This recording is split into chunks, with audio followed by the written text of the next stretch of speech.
Bonjour, je me présente Marcel Roy. Je suis de Beauceville et je suis entre ces murs ici à l'école Jésus-Marie depuis 1973. L'école s'est ouverte en septembre 1973 avec 28 élèves, donc un seul groupe. L'idée est née dans la communauté suite à la fermeture du réseau des écoles normales au Québec à la fin des années 60. Et les religieuses ont pensé faire renaître une école privée secondaire en Beauce. Et ainsi, l'école est arrivée sur la colline.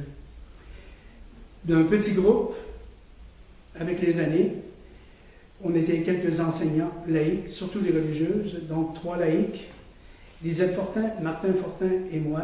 Et il y avait aussi M. Robert Rodrigue, qui enseignait l'éducation physique à la Polyvalente Saint-François. Et à ce moment-là, il venait dispenser le cours pour le bien-être physique de nos élèves. Donc, petit groupe, mais déjà là, un esprit de corps bien cerné. Et avec les années, un deuxième secondaire, troisième secondaire, s'est ajouté. Au départ, c'est évident que la majorité est très féminine. C'est d'abord un pensionnat. Et les gens viennent d'un peu partout, ils viennent de Québec, on en a un certain nombre qui viennent du côté de Saint-Romain, la Guadeloupe, etc. Et Lambton, pour éviter le circuit vers Mégantic qui excède en kilomètres. Et donc on en a aussi beaucoup plus du côté de Lac-Etchemin, Saint-Prosper, Saint-Louis-de-Gonzague, etc. Donc c'est un pensionnat du lundi matin au vendredi, mais bien entendu que plusieurs entraient déjà le vendredi soir.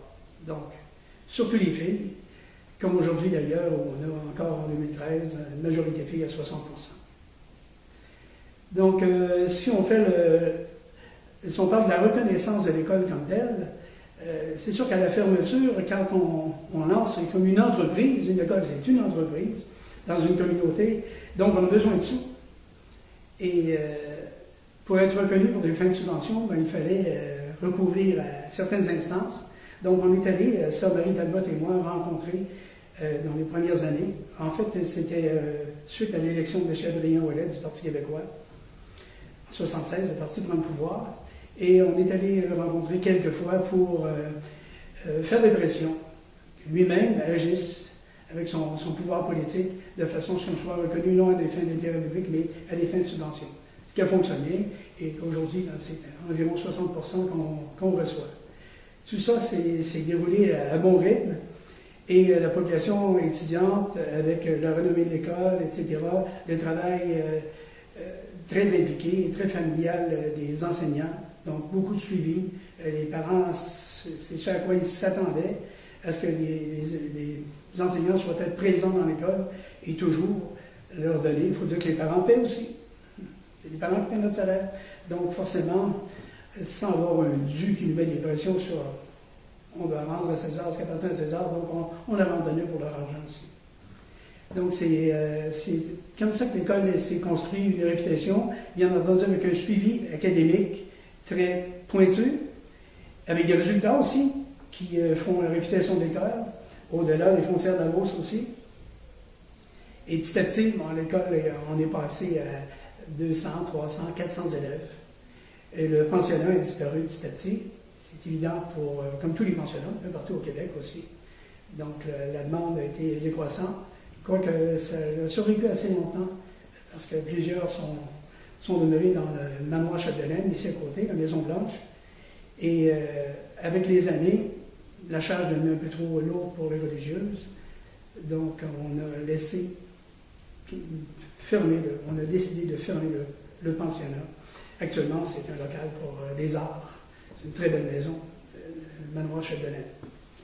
Donc les options, le cours régulier, c'était le cours régulier au tout départ.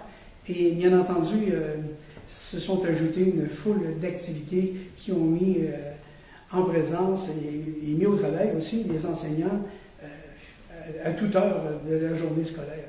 Donc, c'est pas rare de voir le midi les enseignants toujours attablés avec 2, 3 ou 15 ou une vingtaine d'élèves, matière, ou que ce soit du côté des sciences, mais que ce soit les terrains d'art, que ce soit l'option l'optimat, que ce soit gênant en herbe, que ce soit peu importe des activités, la musique, le stage band, etc.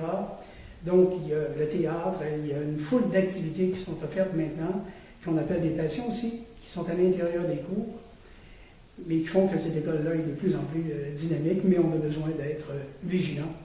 Parce que, comme je l'ai dit tantôt, c'est une entreprise, ça demande un intérêt quotidien, la vigilance, pour survivre.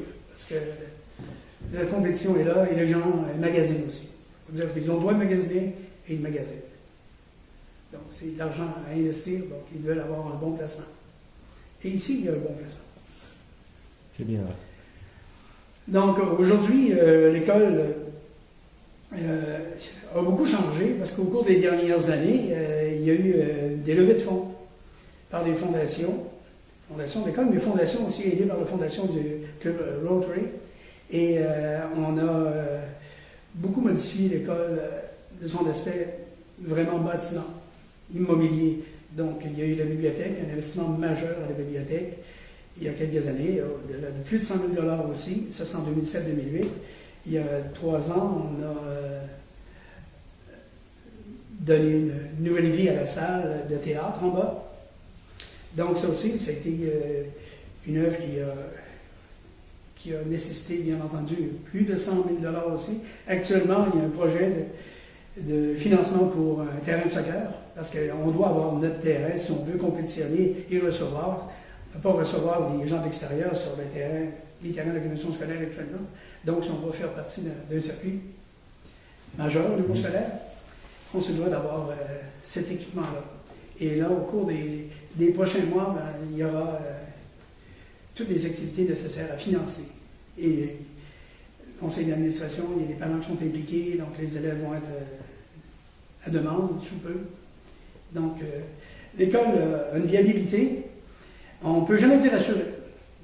Donc, on a de nombreux jeunes enseignants qui sont, comme je l'ai dit souvent, vous êtes heureux le printemps quand on vous voit. Pas parce qu'on est des gens d'automne, mais quand même, on se pousse. Et ce qui arrive, c'est qu'on a besoin d'être passionné de ce qu'on fait, mais on a besoin d'avoir un sentiment d'appartenance, de sentir qu'on travaille pour une même cause. Donc, la cause pour les jeunes, c'est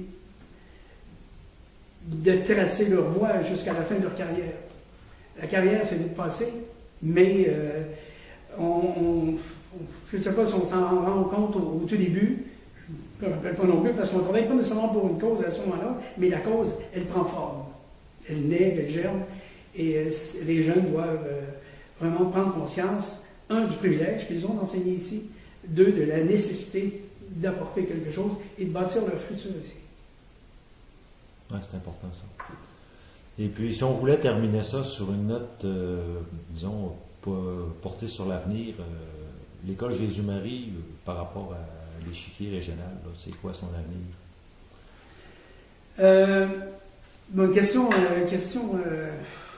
La question vient sur l'échiquier régional par rapport à l'école Jésus-Marie. L'évidence, c'est qu'il y a une école privée. Donc, sur un circuit d'une commission scolaire qui est de plus en plus compétitive, qui veut sa part du marché aussi. Donc, forcément, oui, il y a un bel avenir. Il y a un bel avenir si tout le monde tire dans la même direction. Parce qu'il y a des gens, ils ont des grosses équipes, il y a des grosses équipes à côté. On peut paraître une petite souris à côté d'un éléphant, des fois, mais à cause du nombre. Oui. Je ne parle pas de la qualité. Non, pas. Mais à cause du nombre, et c'est évident que tout le monde va tirer dans la même direction, et on doit se rappeler régulièrement que tout se bâtit petit à petit, mais la descente peut être plus fulgurante qu'on pense des fois. C'est vrai. Donc, c'est à ce niveau-là que moi, je vois ça de façon... je ne mettrai pas des lunettes très roses tout le temps, parce qu'il faut être réaliste. Mais pour que ce soit rose, il faut qu'on ait les armes pour prendre notre marché. Et les armes, on les a. Ce sont d'abord les humains ici. C'est une école. Exactement. C'est un milieu d'éducation. Oui, Donc, si ça ne passe pas par tout l'aspect social-pédagogique, on manque quelque chose, donc on doit s'occuper de tout ça et de voir comment on peut se démarquer sur la scène extérieure. On doit faire parler de nous, c'est évident. C'est vrai. Donc, il faut que les gens parlent de nous, pas juste pour un bon résultat, pour tous les types d'activités, on doit sortir de nos murs. Tout ce qui se produit doit être connu.